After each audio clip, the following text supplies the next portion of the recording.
अस्सलामुअलैकुम दोस्तों, मुझे आशा है कि आप सभी ठीक होंगे। आज मैं आपके पसंदीदा चैनल सब मीडिया बीडी की ओर से सुल्तान अल्प अरसलान का इतिहास प्रस्तुत कर रहा हूँ। सुल्तान अल्प अरसलान एक महान नायक की कहानी जिसने इतिहास की दिशा बदल दी। अबू शुजा मोहम्मद अल्प अरसलान इब्न दाऊद सेल्जुक साम्राज्य का दूसरा सुल्तान था, जिसे सुल्तान अल्प अरसलान के नाम से जाना जाता था, जिसका अर्थ है साहसी शेर।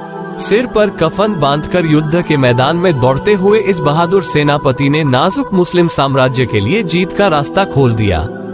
एक सुल्तान के रूप में भी वह युद्ध के मैदान में अग्रिम पंक्ति से नेतृत्व करते थे, जिससे सेना का मनोबल कई गुना बढ़ जाएगा। यह उनके साहसी नेतृत्व में था कि मुसलमानों ने 26 अगस्त 1071 को मलाजगिट की ऐतिहासिक लड़ाई या मांजिकट की लड़ाई जीती। वो युद्ध जिसने अनातोलिया और आर्मेनिया को सेल्जुक साम्राज्य के लिए खोल दिया। ये पहली और आखिरी लड़ाई थी जिसमें एक बीजान्टिन सम्राट को जीवित पकड़ लिया गया था। हालांकि सुल्तान अल्प अरसलान ने उसे रिहा कर दिया। आइए जानते हैं सुल्तान अल्प अरसलान की कुछ बहादुरी के बारे में। अल्प अरसलान का उदय और मुस्लिम साम्राज्य की दुर्दशा। सुल्तान अल्प अरसलान को रस्क और मुस्लिम देशों में आज भी बड़े सम्मान के साथ याद किया जाता है, क्योंकि फारसी और रोमन साम्राज्यों को हराने वाले उमैयद अब्बासिद खलीफा की सैन्य शक्ति के अंत के बाद सेल्जुक तब प्रकट हुए जब ईसाई बीजान्टिन साम्राज्य एक के बाद एक मुस्लिम क्षेत्रों पर कब्जा कर रहा था।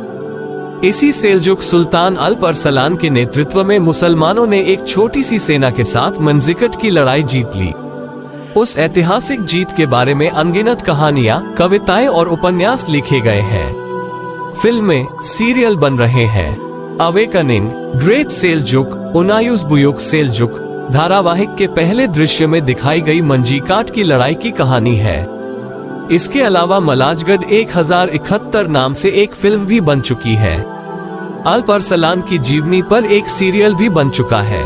सुल्तान अल्प अरसलान की वीरता, वह अपने चाचा और भाइयों के विद्रोह को दबाने के बाद 4 सितंबर 1063 को सफलतापूर्वक सिंहासन पर बैठे। साहसी सुल्तान युद्ध के मैदान में अपने विरोधियों के प्रति बहुत दयालु था।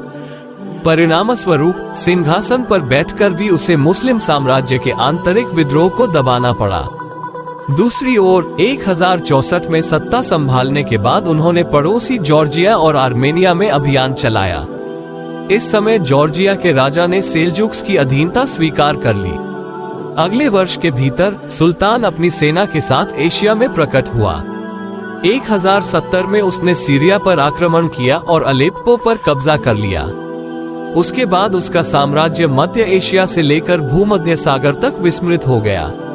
अबू अली हसन इब्न अली तुसी, जिसे इतिहास में निजामुल मुल्क के नाम से जाना जाता है, इस सुल्तान का मुख्य सलाहकार था, जो अपने विरोधियों के साथ अच्छा व्यवहार करता था। यह मुख्य वजीर का पद था। उन्होंने सुल्तान अल्प अरसलान और उनके बेटे सुल्तान मलिक शाह के शासनकाल के दौरान राज्य के प्रशासन में सबसे महत्वपूर्ण भूमिका निभाई। विशेषकर उसने अपने और प्रतिद्वंद्वी साम्राज्यों में खुफिया सूचनाओं का जाल बिछाया। लेकिन मंजिकाट की लड़ाई कोई पारंपरिक सामान्य युद्ध नहीं था। यह एक ऐसी लड़ाई थी जिसने इतिहास की दिशा बदल दी और कई लोग इसे यरमौक की दूसरी लड़ाई के रूप में भी दावा करते हैं, क्योंकि अगस्त 15 हिजरी या 636 ई में खुलाफे राशिदा के शासनकाल के दौरान यरमौक नदी के तट पर हुए इस असमान युद्ध में मुसलमानों की जीत ने मुसलमानों के सामने रोमन साम्राज्य के दरवाजे खोल दिए। इसके अलावा सीरिया में बीजान्टिन का शासन भी समाप्त हो गया। यरमौक सीरिया की एक नदी का नाम है। आज यह नदी सीरिया, जॉर्डन और इजराइल के बीच बहती है।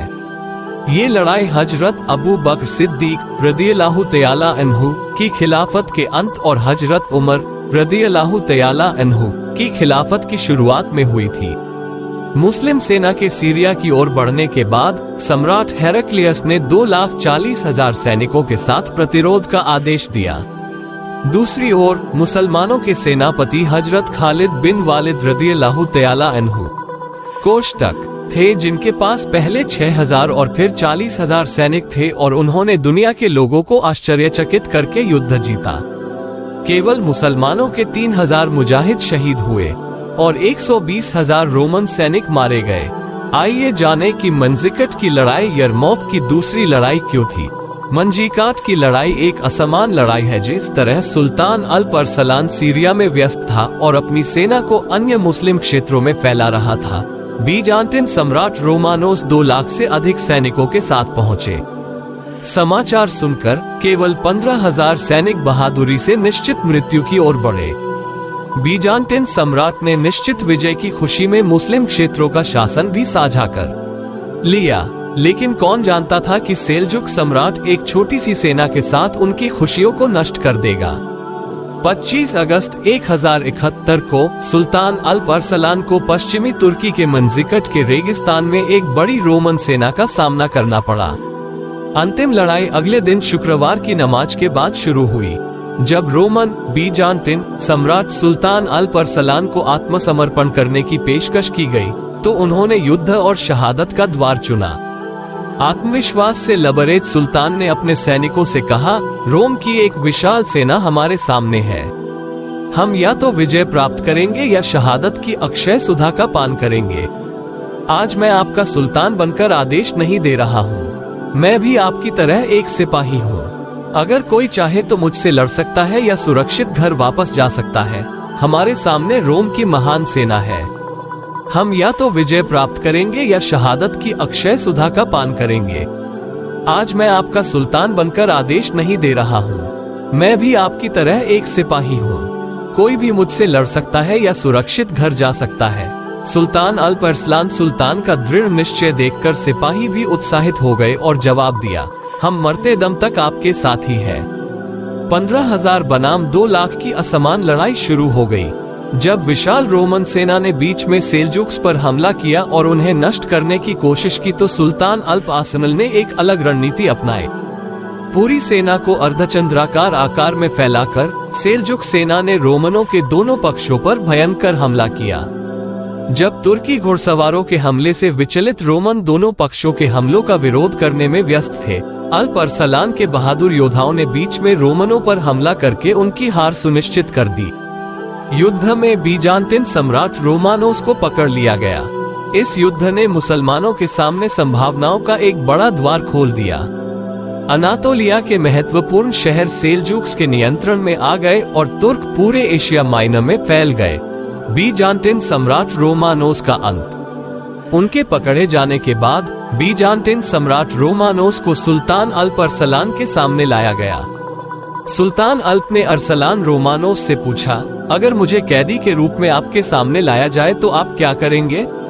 रोमानोस ने उत्तर दिया, मैंने या तो तुम्हें मार डाला होता या तुम्हें पकड़ लिया होता और कॉन्स्टेंटिनोपल की सड़कों पर प्रदर्शित किया होता। अल्प अरसलान ने कहा, मेरी सजा इससे भी ज्यादा कड़ी है। मैं तुम्हें क्षमा करता हूँ और तुम्हें रिहा करता हूँ। अल्प अरसलान ने उसके साथ अच्छा व्यवहार किया और पूर्व संधि समझौते को बहाल कर दिया। अपनी रिहाई के बाद रोमानोस आंतरिक समस्याओं से त्रस्त हो गया। उन्होंने डोकस परिवार के खिलाफ 3 बार लड़ाई लड़ी और हार गए। उखाड़ फेंकने के बाद उसे अंधा कर दिया गया और एक द्वीप पर निर्वासित कर दिया गया। अंधड़ के दौरान बने घाव से संक्रमण फैलने के तुरंत बाद उनकी मृत्यु हो गई। आज का वीडियो यहीं समाप्त होता है। ऐसे और वीडियो देखने के लिए लाइक, कमेंट, शेयर करके हमारे साथ बने रहें।